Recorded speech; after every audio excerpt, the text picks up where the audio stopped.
Hamburg in Germany, instead the Lear 25 with its pilot and 2 crew headed northwest towards Holland and the North Sea. Dutch military pilots scrambled first and reported a bizarre sight. The executive jet was apparently flying with no one at the controls. And something else, it was climbing steadily to 40,000 feet. The aircraft then passed into British airspace, presumably flying on automatic pilot. 2 RAF Phantoms took off from Lucas to intercept the jet as it headed northwest across Scotland. The Phantoms flew alongside and around the Lear. They tried radioing the pilot, but there was no response, no pilot, and no sign of life.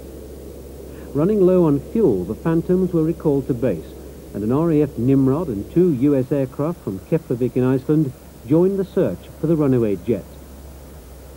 It had been picked One up. theory is that the crew may have passed out during a sudden drop in cabin pressure.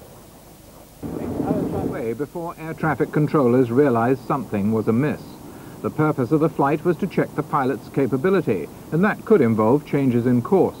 So the executive jet was crossing Holland and heading out over the North Sea at 11 miles a minute by the time NATO fighters were being scrambled to intercept. 2 RAF Phantoms from Lucas in Scotland closed with the Lear Jet over the Highlands at an altitude of 45,000 feet, 9 miles up. They tried to contact the crew by radio, then flew alongside to try to see through the windows.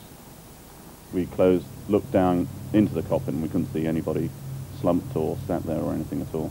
So it was patently obvious there was no one in the cockpit. We then had a look down the side of the fuselage and there was nobody sort of windows or anything like that. Eventually, with the Learjet heading out over the Atlantic, the Phantoms broke away and returned to Lucas. But NATO radars were still tracking the plane. The Echo disappeared from the screens 200 miles south of Iceland. There are several theories about what happened, but the feeling amongst pilots is that the Learjet crew may have been victims of lack of oxygen. This could have been caused by cabin depressurization and problems with the emergency oxygen supply. Like every other executive jet, the Lear has a cabin pressure warning system, but it may have come too late. Were dead long before the aircraft plunged into the sea. To withdraw her forces from Lebanon, the White House